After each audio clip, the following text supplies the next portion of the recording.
So I'll be showing you how to share images from Gemini. So you can see this particular image is an image generated for me by Gemini from my request I had made. Now, if you want to share this, simply tap on the image to open it up. And then now you can tap on the share icon. And then you have all these sharing options and you can choose how you want to share it, either through WhatsApp, you have Instagram, you have messages, you have all these options. So you just choose whatever you want.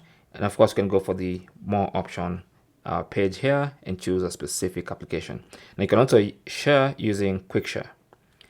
So that is basically how to do that. So once you choose the method you want to use to share, so for instance, if I want to share via WhatsApp to a specific person like this one or that group, I'll just tap on that and then confirm I want to share.